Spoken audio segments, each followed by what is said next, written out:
Hello and welcome back to Market Shares. I'm your host, Tony Blodgett, and today I got a really special guest. This is someone that I came to know about 10 years ago when I joined New American Funding. I have today Rick Arvielo, who is the co-founder and co-CEO of New American Funding. And Rick may not know this, but when I first got introduced to New American Funding, prior to that, running a mortgage company, I just thought, man, this company is everything that I would have built if I had built a company from scratch. And after 10 years, I got to say, the vision that Rick and his wife, Patty, have had to build New American Funding into what it is today is something that I'm proud to work for Rick and this team. But really, it's, I think if you were to draft out what would a mortgage company, what would you want it to look like? That's what Rick has helped to create here. And so I'm excited, Rick, to have you on the call. Welcome to Market Shares. Of course. Thank you for having me. Appreciate it. Yeah, well, it's going to be fun. We don't always have an opportunity here on Market Shares to talk to somebody who has accomplished what you have in your career.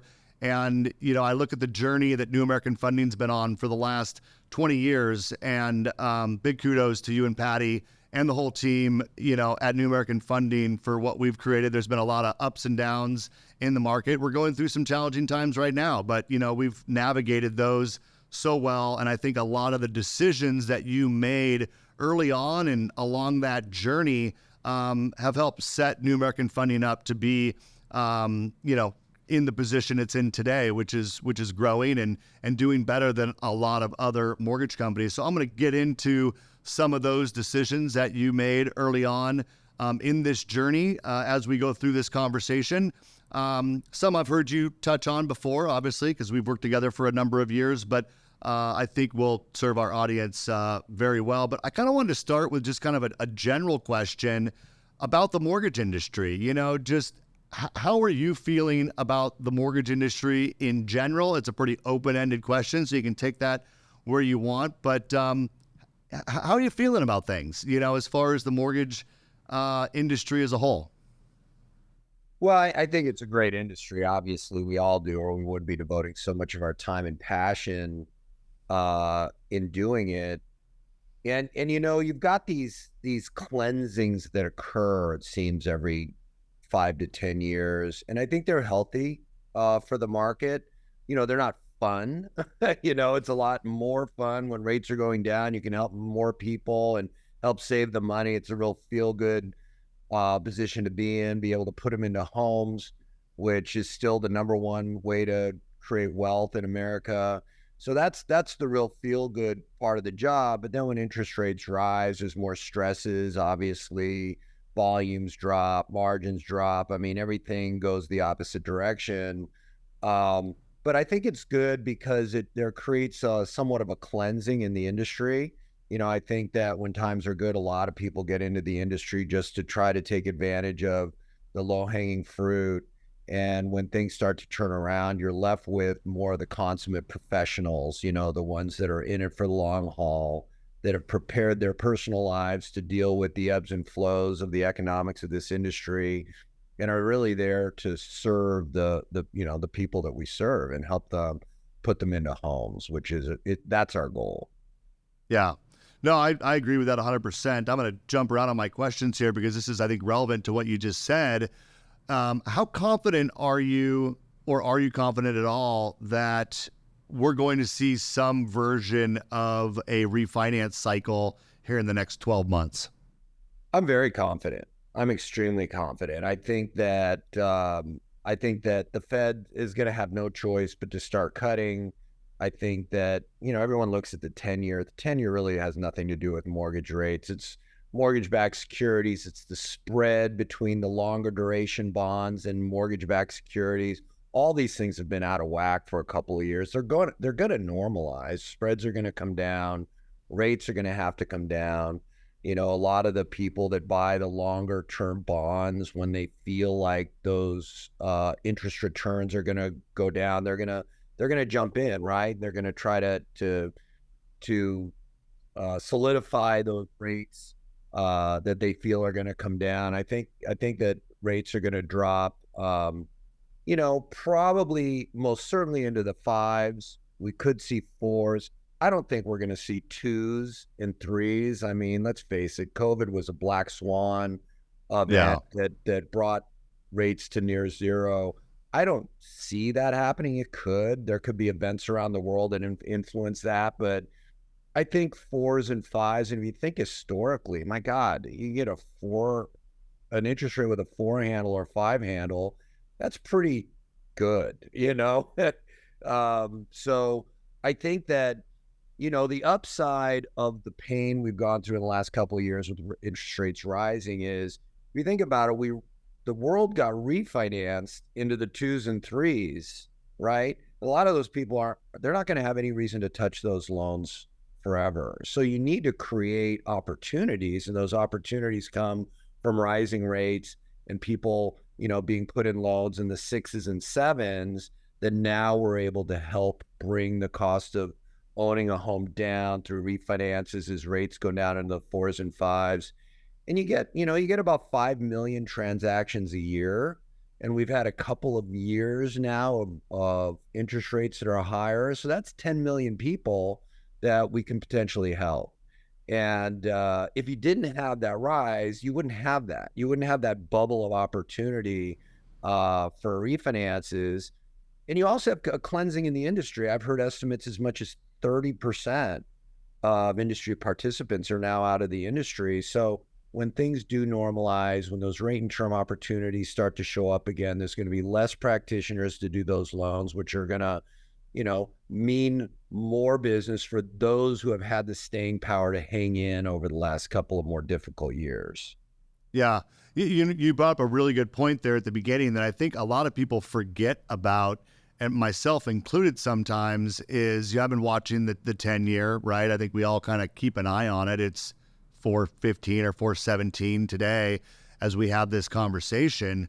But the spread between the 10-year and mortgage-backed securities is bloated by 80 to 100 basis points more than historic norms. So as the 10-year comes down, great. But if we can eliminate some of that additional spread that has kind of worked its way into the mortgage market and the mortgage-backed security market, that's going to really compound the effect of those long-term rates coming down. I think that's what you're alluding to, right? Yeah, absolutely. That's technical jargon. Most people don't follow or track that, but you're absolutely right. Those spreads should come down. So if interest rates drop 0.5% and the spreads come down another 20 basis points, you got a 70 basis point improvement in rates, which is meaningful, especially where loan averages are today. It can be a lot of savings for people out there.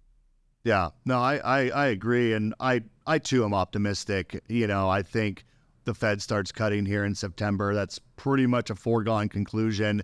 And how the market reacts to that is yet to be seen. But I think we're definitely in that cycle where we could say in the next 12 months, we're going to have some opportunity to restructure some people's mortgages.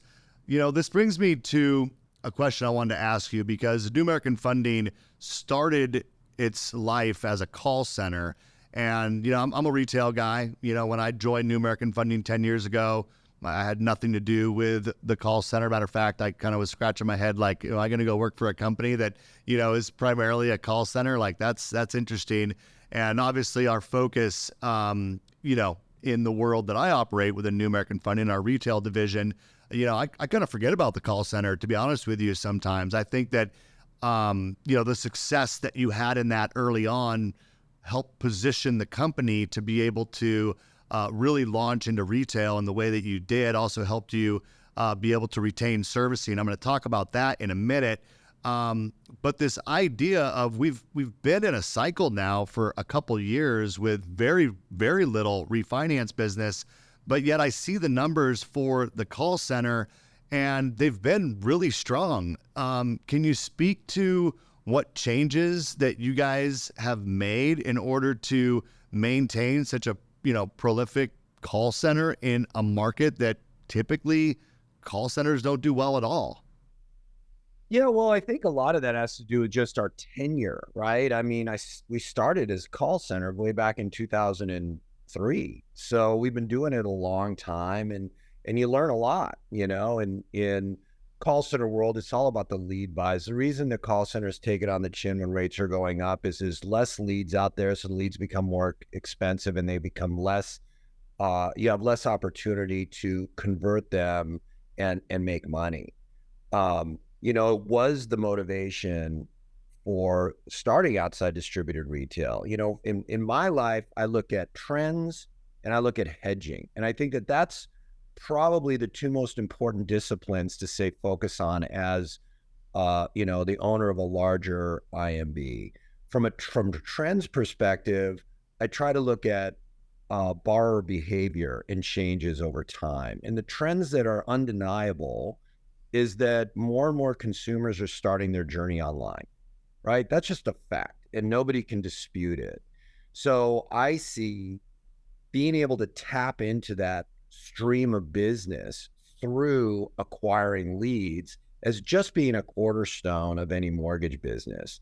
Over the last decade or so, since we started outside distributed retail, all of our efforts have been is how do we create some synergies between the call center and the outside retail world so we can give loan officers that are in branches cultivating realtor referrals an opportunity to kind of dip their cup into that stream without disrupting their business. It's not easily done, but we've been working on it for a long time, and we've come up with strategies like our NAF leads where outside loan officers can take advantage of those online buyers. And now we're working with tests where we actually pair a consumer direct loan officer with an outside distributed retail loan officer to each kind of do their part and be able to optimize the opportunity that's coming through the online buyer that's just going to continue to grow, right? Millennials and Gen Zs, they're not jumping into a car with a real estate agent. They're online, they're searching neighborhoods and housing stock and everything you can easily do today. So there's going to just be more and more of that. And I think that from a trending perspective, it's important for mortgage companies to understand this nuanced change and be in a position to capitalize on that a little bit. And that's what we're really focused on. And then from a hedging perspective, I mean, the mortgage industry is really all about hedging. You're hedging pipelines, you're hedging money, you're hedging, business flows. And the first 10 years of our business, when we were 100% call center, I realized after going through a couple of these different ebbs and flows in the market, the call centers take it on the chin the hardest when rates are going up because of the reasons I cited, the lead cost. And so we decided to open outside distributed retail as a hedge. It was a hedge against our call centers because typically when rates are going up, it's because the economy's booming and more people are buying homes, and that opportunity is more prevalent in the outside distributed retail world. So we started it. I mean, you joined us really right in the beginning, and I appreciate your leap of faith because we worked with call center. And you and Milton and others decided, we're going to give it a shot. And we're really, kind of a cornerstone of us finding success in outside distributed retail because it's something I had to learn. I've always been a marketing guy and not really coming from the mortgage space. Thank God my partner, Patty, my wife and co-founder and co-CEO, that's all she's ever done. So she's, Right. She's a old school outside retail girl. So she understood it far better than I, and I was able to kind of hand the reins over to her when it came to outside distributed retail because my instincts were completely wrong. But I was blessed to have a partner that had real experience there and could really help grow that channel of the business, which is now 70% of New American Funding is outside retail. So that's really kind of been the motivation, is trends and hedging for making the choices we made. Yeah. Well, what I've always appreciated about, and I think you just showed some of that humility right there, as far as like, hey, I'm not the expert at the mortgage, especially outside retail. I defer to Patty on that. I was actually asked yesterday by somebody about the tenure of so many of our leaders at New American Funding. 10 years in the mortgage industry is, for most people, that's crazy, right? But one of the things that I cited is that, this isn't a company. You guys aren't owners, and our leadership team isn't of the mindset that we have all the answers. One thing that made it work when I joined is you were open to, what changes do we need to be able to support business the way that you guys do it up in the Pacific Northwest. And, the way it was day one, I was like, this is going to be rough. But by day 60 or 90, we were making changes and making adaptation. And it's never been the sort of thing where, hey, we can't talk about it like this is how it is.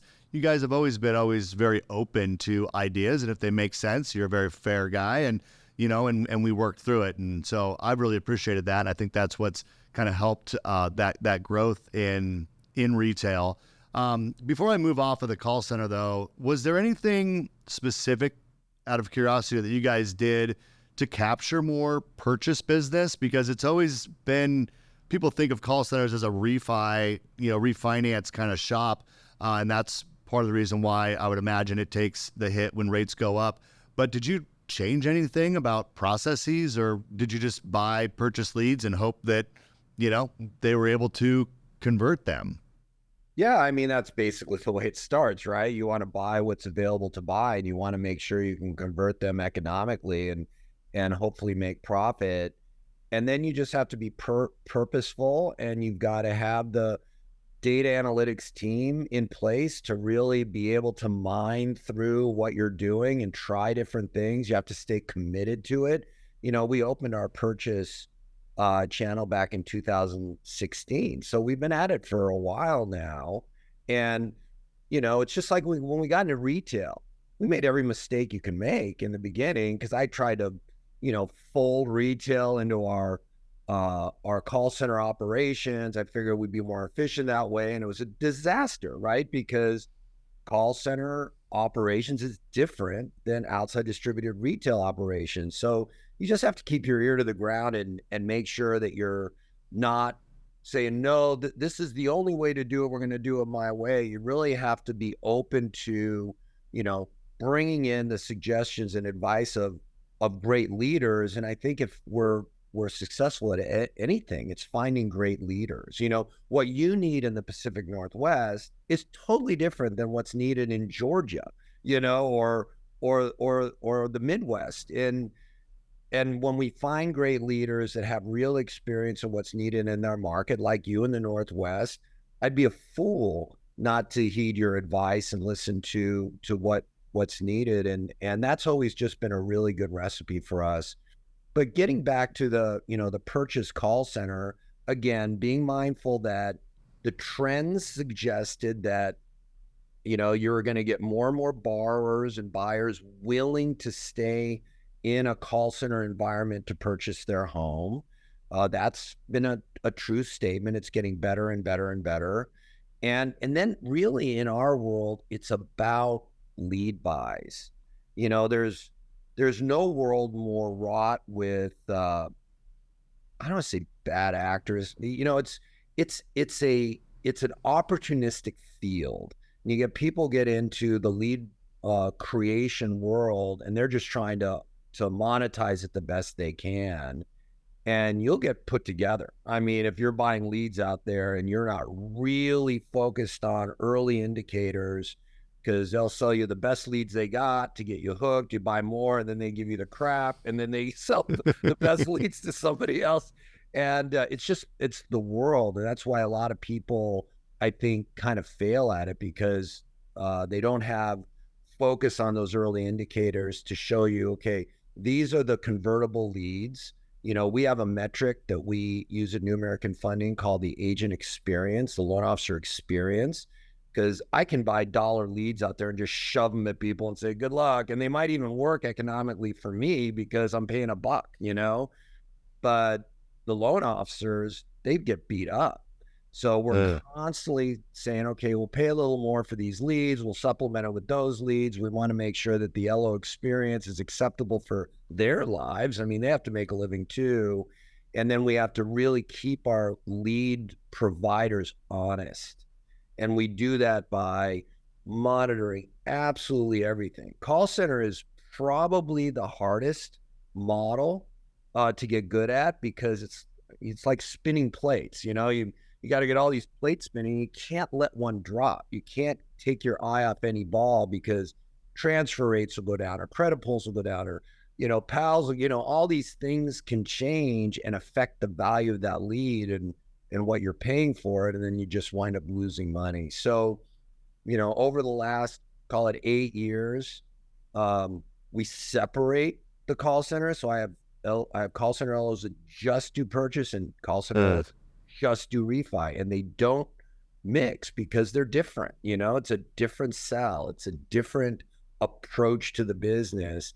So it took us, a while to figure that out. So yeah, I think it's just tenure. It's doing it, staying committed to it, developing the data analytics to be able to watch everything, to make smart lead buys, to create partnerships with lead providers that know that we're going to buy them a bunch today and then leave tomorrow, and that makes their life harder. There's a lot of different things that you have to be mindful of, and then you can pull it off and be profitable in a call center, even in an environment like this. Yeah, I was going to ask you if you separated out purchase and refi. So thanks for mentioning that. I mean, it sounds very almost scientific in its approach. And if you, especially with the lead buys, if you are not really watching the quality of those and the conversion, and you're spending all this money on leads that don't convert, you're wasting a bunch of money. You got frustrated loan officers, and the pull through numbers aren't there. It's interesting because it's a lot less scientific on the retail side, right? We get a lead and we're happy about it and we work it. And obviously, we coach loan officers on, if you're getting referrals from the same, place, let's say a real estate agent every time, and none of them qualify, like, okay, maybe something's wrong with that referral source, but we're not investing the kind of, maybe dollars that you guys are. So that's really interesting. I've never been on that side of the business. So I love hearing you talk about it. I want to pivot to another hedge, and I've heard you talk about this a lot, which is servicing. You maybe talk through the decision to start servicing your own loans, and what were the challenges, or was there a question about whether or not that was the right strategy to move forward with, and then maybe fast forward to where we're at today and let maybe speak to how that hedge has played out for you. And then I got a few other questions about your thoughts around servicing, but maybe just spend a few minutes talking about the decision to retain servicing at New American.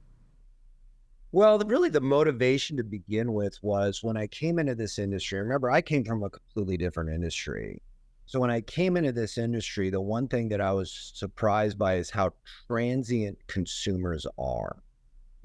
They'll do a purchase loan with the loan officer in one of your branches, and then they'll do a cash out refi with a different company, and then a rate and term refi with somebody else, and they just move around a lot. And when I took a look at that, and I can't think of another industry where that's the case with, it's Right. like you're going to buy your insurance, you're going to renew your insurance, you don't go find another guy, right? You go to your guy and you say, hey, to renew my policy. And you could say that about just about anything. So when I really took a look at it, I noticed that, well, one of the reasons is most mortgage companies, they may do a great job at procuring a consumer and originating a loan and funding it, but then it's like, see ya, and they're off to get their next loan, which I understand, that's how they feed their families. But from a company perspective, I've never quite understood the logic of selling the consumer that you work so hard to get. Right. Right. And, we often say, we're not in it with a consumer for 30 days. We're in it for 30 years. I want to be there with the consumer to help them to stay in their home, with their mortgage for the long run. So that was the motivation out of the gate, is to just create that connection with the consumer, to continue to provide them excellent customer service. So when they need that next loan, they think, oh, I'm going to call my guy because this experience has been great. Servicing in general is a horrible experience. That's why we won J.D. Power and Associates, because we focus on the experience. We focus on doing everything we can to make the journey of home ownership as pleasant as possible for the consumer, but the motivation is to make sure they come back to NAF and they come back to you, and they come back to our loan officers in the field. But then from a hedge perspective, when we got into it, it was really about, it's the perfect hedge to the ebbs and flows of the mortgage market. When originations are falling out of the sky because rates are dropping, servicing values decline. I mean, they get hit. But conversely, when rates are going up and originations choke down and the margins compress, the servicing values go through the roof. So again, it's all about trends and hedging, and it's just the perfect hedge. And I'm just blown away that more mortgage companies don't do it. Yeah. Well, I think it's expensive, right? I mean, you're foregoing the service release premium that you get up front. And, if you don't have the ability from a cash flow perspective to maintain that, then, it's very difficult to pull that off. And this was actually, you probably don't remember, but when I first met you, the first time I met you, I flew down to interview with New American Funding, and you were talking about the fact that you were servicing all your own loans, and me understanding some of the economics of mortgage banking at the time. I was like, well, how does that work, if you're not receiving that revenue? And, correct me if I'm wrong, but, the feeling I got was those years of doing the call center business during a pretty significant refinance cycle with the HARP loans and all the stuff that kind of happened there after the meltdown. It just allowed you to accumulate, quite a bit of cash, which then allowed you to forego needing those service release premiums for a period of time and bridge that gap financially. And then once you get that servicing built up, then you do have revenue coming back in, and there's kind of this place where financially it starts kind of making sense. But so I think, had you not started the company as a call center and the economics of that during the business cycle that was going on in the industry at the time, it probably would have been more difficult, I would think, to make that decision to forego that SRP on those loans and really invest that in growing of your own, servicing book. Is that a fair take on kind of what happened there? It's a discipline, and Patty and I are conservative people. We're not egomaniacs. We're not out there. You're never going to see a picture of us on a private plane, on a private yacht, and buying these multi-million-dollar houses all over the place like some of our larger competitors. Patty and I take a paycheck out of New American Funding. Our goal was to build, and is to build, a great company. And we feel an incredible responsibility for the close to 5,000 people that work at New American Funding now, because I've got almost 5,000 souls that depend on me to make the right decisions so they can earn a living and take care of their families. And we don't take that lightly. We would much prefer to push our chips into the middle of the table and use it to invest in something as important as I think servicing is, and that's just always been our approach. And you're right. I mean, there becomes a tipping point, right? So you're pushing your chips to the middle of the table and you're investing in the servicing. You're not sticking that money in your pocket, which is, it's a draw. Some people want to take the money, but we just never felt that way. And then when you start building up, I think we're just about to pass 70 billion. The servicing business starts to push off so much cash that takes care of buying, more servicing, because I have that extra cash to do. Well, it's painful in the beginning. I think you got to get over like 20 billion. The other thing that we made the decision early on to do is to service our own loans. Right. When we started, we went to one of the sub-servicers and they were terrible. So we went to another sub-servicer and they were terrible.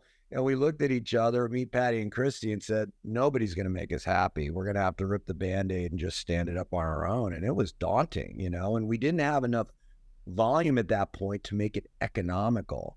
But we knew that we had to, because no one's going to make us happy. And our customers deserve those more elevated servicing levels.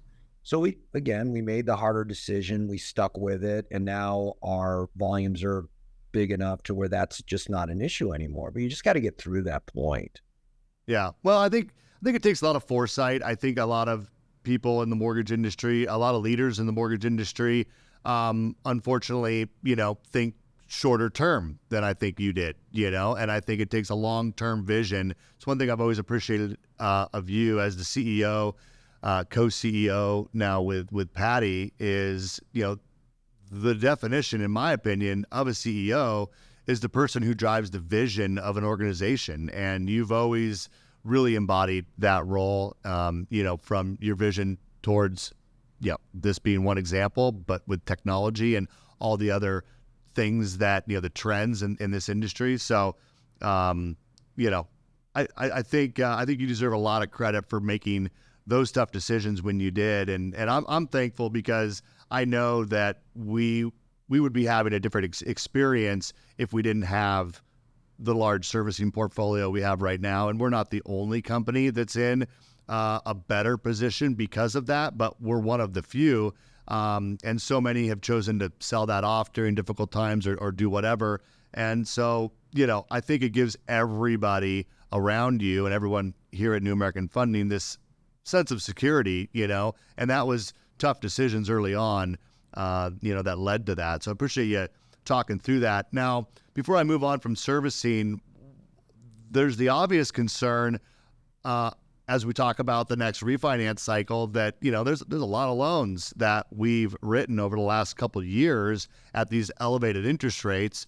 And without getting too much into the valuation of servicing and what you're paying for servicing, because even though you're not selling it, but you have to put the price of it into the rate sheet, so that, with what the customer is paying. So, you're not going to recover that investment for, maybe 4 years, 5 years, depending on what the servicing value is that you're putting on there. And guys like me constantly pushing you to consider raising that and make our rate sheets more competitive. Just doing my job. But it does create a situation where, okay, well, if these loans have only been on for 2 years, so all of a sudden this shift towards retention and recapture of that business becomes really, really important. So I don't know if you have any thoughts on that. I mean, I know that there's a lot of work being done to make sure that in this cycle around, we're as effective as we possibly can be recapturing that, not because it's a nice to have, but it's because we really need to, knowing that this is a short window. We had 2.5 years, 2 years of these higher interest rates, and probably a cycle where a lot of people will be looking to, restructure that debt. And, if it goes away, if that runs off, then it was an investment that didn't pay off so well in the short term. Any thoughts on what's necessary there, or what you might say to someone, to have a better understanding of how important that retention piece really is for someone with a servicing portfolio like New American? It's obviously very, very important. I don't really look at it that way. This is getting real technical too, but we have to mark our servicing to market every month. So our balance sheet takes a hit whether those loans are retained or not. So you have to retain as much as you can, because that just creates more value. It's kind of hard to explain, but you're right. If I'm for sake of easy math, I'm putting a point or 1% into the rate sheet to buy servicing today. You earn 25 basis points a year minus cost, call it 20. It's 5 years to break even when I retain a loan. The likelihood that a loan that we wrote today is going to be around for 5 years is very remote. Now, the loans that I wrote in, late 2022, I've been collecting payments now for almost 2 years. So I've gotten about 40% of my investment back. Now, the goal is to make a profit and not just make your investment back. But now I've got 60 basis points in that loan at risk. So, these things are always evolving and churning. When rates do go down, margins do expand a little bit. So you can make a little more money to soften that blow. But, you could say the same thing on the downside, right? When I look at all the servicing we were able to book during COVID, you know, same thing. You put a point in the rate sheet in 2020, that loan might be around for 30 years, my return on investment is 5. So I'm going to make a boatload of money on those loans, and I'll lose money likely on the more recent vintage, but it's still, it all works, and Yeah. at the end of the day, you just really have to focus on retention. You have to focus on retention because we want to keep our consumers with the New American Funding family for life. Because that leads to, hey, this is a great experience. Now my daughter is going to buy, or my friend is going to buy, and I'm going to recommend New American Funding because the origination experience was great. The servicing experience was great. We're building ancillary products to help them with, things like their insurance decisions and other things they're an issue right now, right? So we're trying to do everything we can, the concierge business, to help them set up their utilities and all this stuff. We don't make money at that. We do it because we want that experience to be so great that the borrowers not only stay with us for that next loan, but they're referring you out to their friends and family to generate ancillary business that way too. So it literally it'll all work. I'll lose some money, yes, I will, but at the end of the day, it works. Yeah. Well, hey, I appreciate you explaining that because, I would think there would be a much more concern about it, but you make some really good points. And that's why I asked the question. I love your perspective on that. I want to talk about a few more things before we wrap up. I want to talk about technology. So one thing that I've noticed in working here for 10 years is you've always had a focus on building your own technology. And look, there's no shortage of off-the-shelf solutions that are built to support the mortgage industry. But, they're probably, you tell me the reasons why, but I would have to imagine there's a cost involved in that. There's also a cost involved in developing. They might not meet the exact needs that you have, but maybe speak a little bit to, because you've been doing this really from day one, right? I mean, with Bankerview and building technology, maybe just from your perspective, why is it important to build and develop your own technology to support the business interests versus buying outside solutions? And what are the pros and cons that you see from your perspective of that approach? Yeah, we call it a build versus buy mentality. And really what it boils down to is all businesses are different. Even businesses that do the exact same thing, we're completely different than a pure competitor. The way we operate, the way we manufacture our widgets. When you're buying something off the shelf, oftentimes you've got to figure out a way to wrap it around your process anyway. And that can be painful because the vendor may not want to turn left if you want to turn left, right? They might want to turn right, and you're completely susceptible to their whims. So building it, you have ultimate flexibility. You have ultimate flexibility to wrap the technology around the way we choose to do business. And then if things change, we have the flexibility to change with those things that you don't always have when you have rigid technologies. Another thing is, technologies, they typically specialize in a little faction of the business. And if you're not going to build it, you got to piece these things together, and they might not always play well together. And there might be some, especially with the ebbs and flows and the changes in the way you want to direct your business, you got to adjust those pieces to fit in a changing environment. That's not easy to do either. So I've always been an advocate for building. It's fun too, to create technology is pretty cool. You have an idea and, a year later, there it is. That's rewarding to me with the way my mind works. So I've always enjoyed it, and I've had to stay committed to it. especially these last couple of years and the ebbs in the markets before, when you commit to building technology, you're hiring product managers and project managers and UI guys. You got all this bench that you've got to create. It's not just the coders, right? It's these teams, and you don't want to disrupt their lives by going, change my mind. Things are harder today. See ya. Because it's disrupted to their lives. So we try to be very purposeful. We try to, take on bite-sized pieces.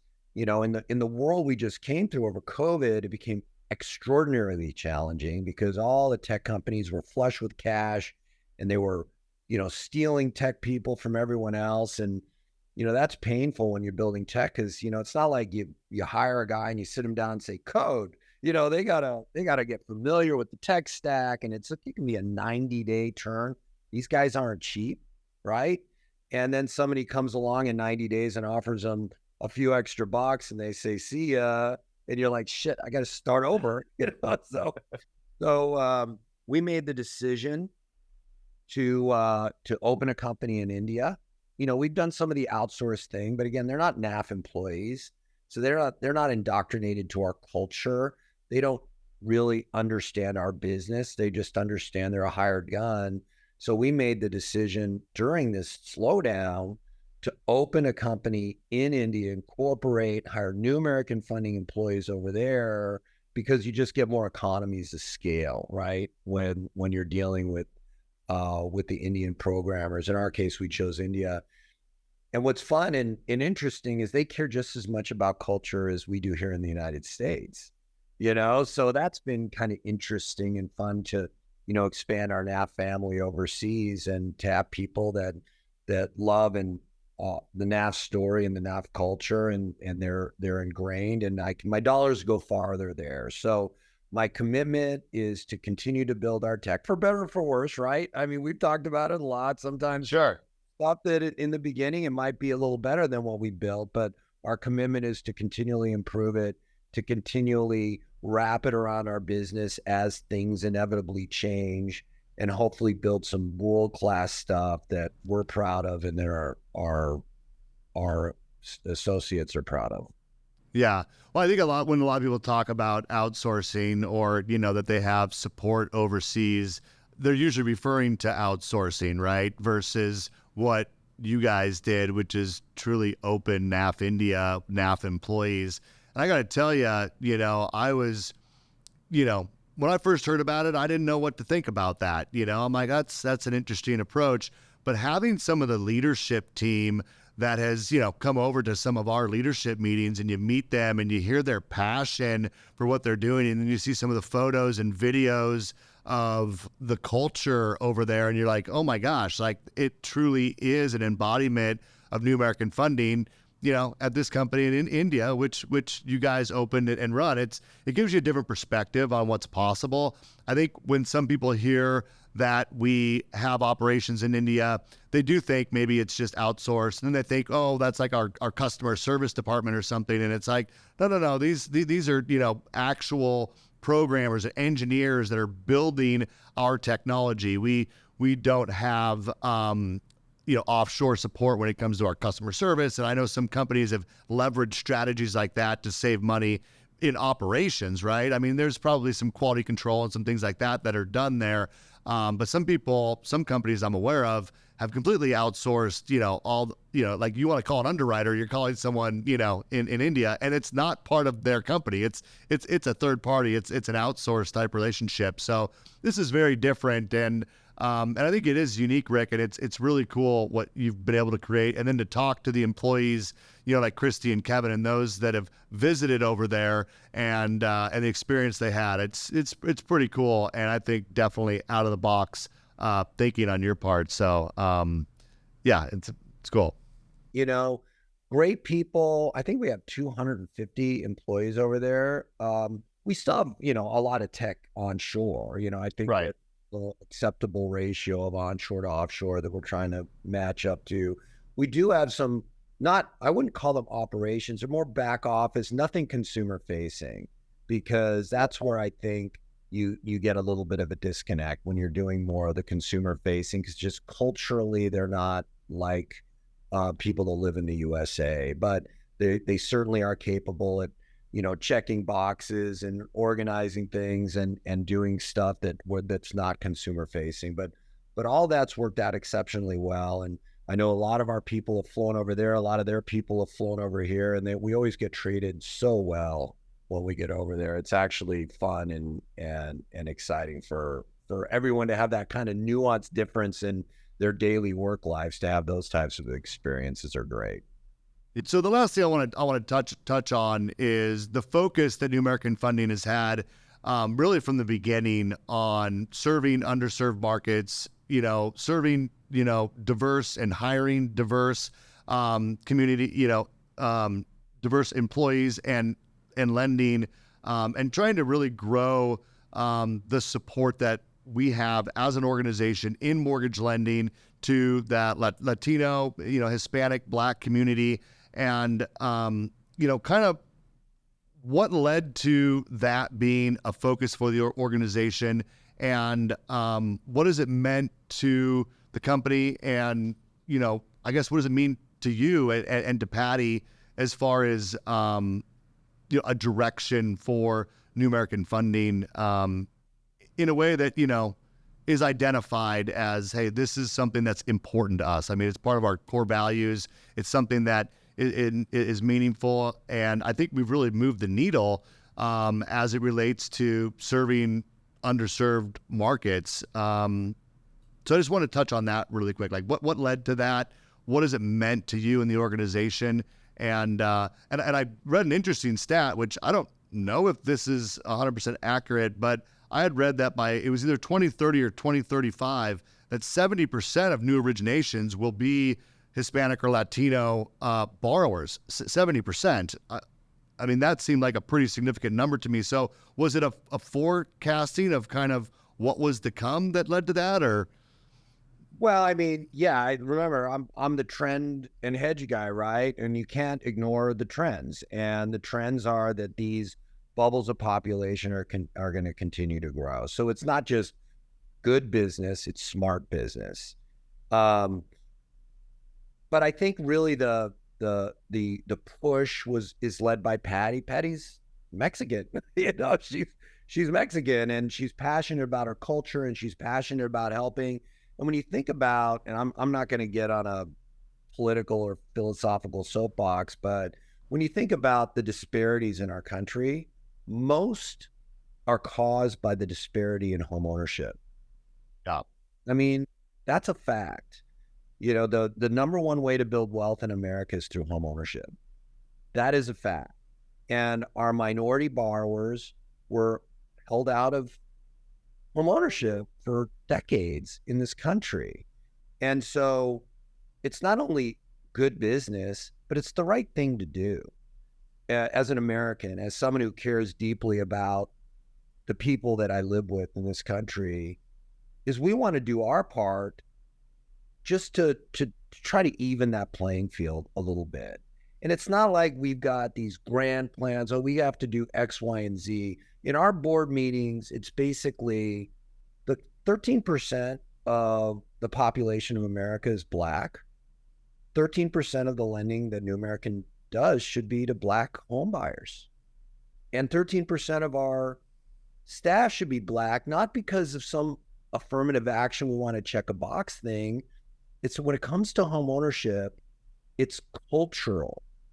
And you have to be culturally aware to serve these factions of business. Well, the only way you can become culturally aware is to hire people within those cultures to serve the consumer. It's not hard. It's pretty basic and it's easy. And it makes it easy, especially for us, because we can set these milestones in place and just work towards them. I think in 2023, 12% of our lending were to Black homeowners. We're not there yet. We got to hit 13, but we're pretty darn close.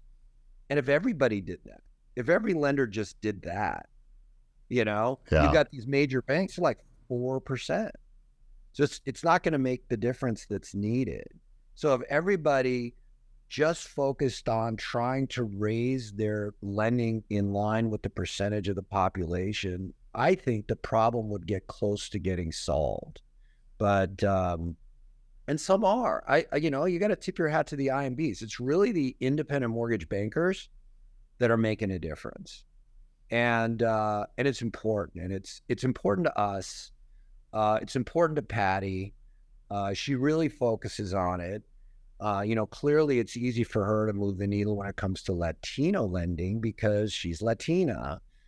But then when we were really wanted to make a difference in African American lending, we had to find those leaders to help us make a difference because, we weren't as culturally aware of what they need as we do in the Latin communities because of Patty. So we did it. I mean, that's what we did. We brought Mosi on. We brought a lot of great Black leaders to help us move the needle and to help us make a difference. And we're doing our part.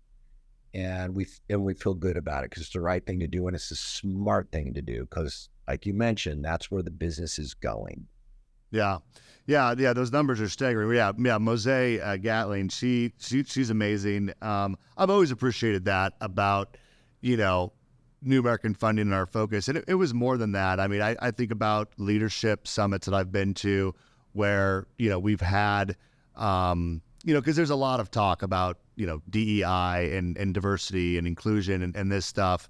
And sometimes like you said, it's almost like someone's just trying to, check a box or whatever. And I've learned a lot in the training. You guys have brought in, people to our leadership meetings, HR experts. And we've talked about, mirroring the communities in which we serve, which is exactly what you're talking about. It's like, if there's this percentage of the population in Washington State, you may look at the numbers, you go, gosh, we're actually not accomplishing that. But it makes you aware, it gives you a goal to work towards. And it really kind of opened my eyes to how really everybody can work towards making it, fair for everybody and serving those communities that sometimes we don't think about, the lack of access that they have to home ownership. And some of it is, obviously happened, over the years as it relates to discrimination and redlining and the things that we're aware of. But it also happens just simply through not taking the time to look at, different challenges as it relates to things like household formation, right? You might have multi-generational households, multiple incomes, multiple borrowers. You have different, seasonal employment situations in some cases. You have multiple jobs. You have variable income, all things that all borrowers deal with, but some cultures, some demographics deal with that more than others. And it takes a desire to spend the time to help structure those more complex transactions because you can do a lot of loans under the guidelines that are available today. I've heard Patty talk about this. She's like, we don't need new programs. We need underwriters and we need companies who will take the time to help structure loans in a way that fit the guidelines that exist today. And I feel like that's something that we've always done very well as a company, and the way that our underwriting, looks at things is with an open mind that, we have to meet Fannie Mae guidelines, FHA guidelines, whatever the case may be. And it might take a little bit more work, a little bit more time to put these challenging transactions together, but we pride ourselves in doing that. And I think that's a big part of it as well, Yeah, it absolutely is. And it deserves a little, comment. When you talk about cultural awareness for everything you just cited, it's not uncommon for a Latino family to pool resources.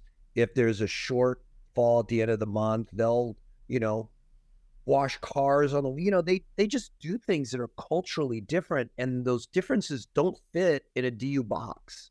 Right. Oh, in the automated underwriting box. And where you have to have a risk tolerance to step outside the box. And the beauty is, a lot of people don't realize that Patty's been in this industry for 43 years or, a long time. And she's an underwriter. She has her DU and her DE in her lap, and she's run a processing business, and she did the business when the business was much more manual. So she feels confident in leading underwriters to make decisions that may fall outside the box because she feels comfortable in defending these decisions. And it's scary. And I don't blame some companies for not wanting to do it because it is risky. The regulatory climate is so ready to clobber anybody that they feel like, oh, you did the wrong thing. And you have to have the confidence and the tenure and the expertise to say, no, I didn't do the wrong thing. You're looking at it wrong, and go toe to toe with them, which we have done. We have done that. And, Christie's our president's an underwriter too. The company is basically run by underwriters. So, and tenured underwriters have been doing it for a long time. So we're willing to work harder to fit people into a box that's been narrowed through automation, which is gone. And that's no small reason why we've been as successful as we have in helping as many borrowers as we have. Yeah, no, I think it's fantastic. Well, Rick, I want to let you get back to your day. I appreciate your willingness to come on to Market Shares and the time that you committed today to have this conversation. We went a little bit longer than I was hoping, but gosh, it was such a great conversation. And these were all areas that, I had on my mind, and, many of it I've heard you talk about before, but I think for our audience to hear you talk through it, the way that you think as a CEO of, one of the larger mortgage companies in the country, I think that's a perspective that people will really value and get a lot from. So thank you so much for coming on to Market Shares. For those of us in our audience, I thank you, as I do every week, for taking the time to tune in to Market Shares. As you know, we drop a new episode every single Friday at 10 a.m. And more than just subscribing, which hopefully you already have, but I appreciate you letting people know about the content that we're putting out here on Market Shares. Let someone in the industry know.